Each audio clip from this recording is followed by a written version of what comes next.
Good afternoon. First of all, we can get tied up in our daily activities. And I just want to take the time to come to you all and first of all say that how blessed we are. And we understand that this is a Breast Cancer Awareness Month. And I want to take the time out to first say that Lula Johnson, an aunt and a mother to me, is very special. And she fought breast cancer and has still been fighting breast cancer for 23 years. And she is a breast cancer survivor. And sometimes we look at athletes and say that they are our heroes. But I'm here to tell you that Lula Johnson is a hero to me. Regardless of what goes on in our life, people that have taught you to fight to the end are great and special to my heart. And I learned that from Lula Johnson. Regardless what you go through, and as time passes, you understand that we live a short life here on this wonderful place we call Earth. And it's great to me to come before you as a Breast Cancer Awareness Month to just let you guys understand that Lula taught me perseverance and how to enjoy life and what it's like to move on. And to all those magnificent women out there that are fighting and struggling with breast cancer, I say to you from the famous words of the great NC State head coach of Jimmy Valvano, don't give up, don't give up, don't you ever give up. I come to you to talk about the game that we just played, and it was a fantastic game. Homecoming here was pleasant.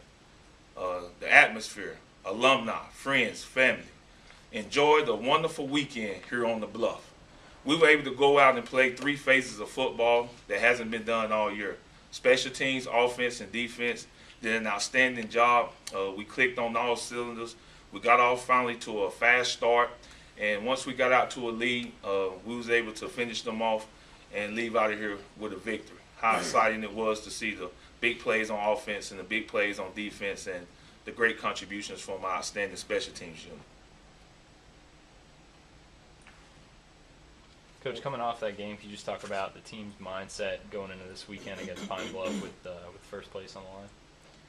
Well, what we're trying to get across to the individuals is that one heartbeat for 60 minutes. As long as we got time on the clock, we feel like we got a chance to win a football game. The young men are playing hard. They're excited about the opportunity to be playing for first place. And it's a great opportunity for them to go out and beat a football team with a winning record. And we're excited about that opportunity. And we got it here at A.W. Mumford Stadium. And we're trying to teach the young men how to defend their home turf. So we're looking for an exciting football game, and we're excited about the opportunity to be playing for first place. Coach, how about Nzikwe and Jerry Joseph? How are they going to be for this week? Are they going to be able to play? Nzikwe got cleared. Jerry Joseph is up to probably Thursday. We'll know more about him, but Nzikwe has been cleared, and we're looking forward to getting another running back. And with Jerry, it's his ankle? Or what's going on? Yes. Coach, it's been a while since this team has played in such an important game like this weekend coming up. Can you just talk about the importance of it? I know first place on the line, but the excitement of having this team playing in such an important game like this? Well, I take my hat off to the staff and the young men that have rallied together to get to this point. It's the first time I've seen so many guys come up to do extra film and try to get some extra information. But winning does that. We're in a predicament that we haven't been in before, but we're excited about where we are, and we're excited about where the young men are with their focus. So we just thank the opportunity, and our work is still to be done. Coach, it seems like would you prepare anything extra to stop the run, spread option that they run? Well, they're a wide open offense. We know we got to take care of the fundamentals, and I just believe as a defensive coordinator, you got to be able to stop the run. And we're going to do all the things necessary this week to prepare our guys to stop the run. The offense that they run has given us some problems in the past, but we're going to fill in some areas and correct some things and hope we get a better showing here on Saturday. In your secondary, you guys have had a lot of injuries, and I know Virgil spent a little bit of time at free safety. Is he going to play there this weekend? Or? Depends on if we get some of those guys back, but he had to step in there starting and play some free safety for us. He did work there yesterday, but we did get clearance on a couple of guys that should be able to try to go this week. I think Michael Bell is going to try to practice today. So we're starting to get a little healthy at the right time. So, but if we need him back there, we know Virgil's the kind of guy that can play anywhere in the secondary. What about Cook? Cook's still out. Now, will you have Javon Allen in there this weekend? I saw him at practice yesterday. Is he 100% back? He's not 100%, but he's going to try to take some reps today, and we'll see and gauge him as the week goes. Coach, would you like to continue getting JP playing time like you did the other night? Yes, I think we're blessed to have two special quarterbacks in here at Southern University, and it wasn't anything that Dre was doing. We see an opportunity to run. We run JP a little bit more, and we don't want to run the risk of getting Dre beat up. So it's good to see JP come in there and move the football for us, and we're excited that we can still be competitive on offense by playing two quarterbacks. Is he a guy who never really, lost focus? Because, the offseason, it was all about the quarterbacks, which one. And at the time, Coach Mitchell was saying it would be one guy and not the other. And now he's still getting to, do his part and contribute to the team. I think it's more so what we're trying to accomplish on offense. Some things JP does well, and there are some things that Dre does better. So, but we see an opportunity where I think when we pull our quarterback and we put him on the sideline, he get a chance to see the game from a different view. So we're excited about where both of those guys are mentally, and we tell all our backups, you're only one play away from being a starter, so prepare yourself as if you're going to be a starter. Coach, of course, we all remember what happened last year at the end of that game. When you look back at that, what do you think a year later, and what kind of message have you given your team about avoiding something like that again? Well, the same message that we've been giving them all along. Just being disciplined, and we try to teach young men the right thing. You have to be able to walk away. Don't get caught up in the extracurricular activities on the field. Just play the game and play a clean game and do the necessary things that it takes to win the game. But don't get in no controversy. Just learn how to walk away, and I think everything will be all right. Was that just like a whole frustration thing, and just how things were going at the time? Well, I think how your season's going, how the refs are calling the game, all that plays an important factor into what happens in the game and after the game. So, but I just think both teams are going to put that behind them and come out and play a clean football game. Does it help with, how much is at stake in this game, you think, to keep everybody focused and away from any of that? Well, I don't really think you're going to have trouble keeping them focused. I mean, they know what's on the line. I mean, it's going to be an exciting football game. Of course, it's going to be touchy now, but it's supposed to be like that when you're playing for first place. But we're getting our guys prepared to play a clean football game and still play hard. William Waddell, obviously a guy who made the most of his opportunity on Saturday. Is he going to be a regular contributor now, or is he still trying to earn playing time?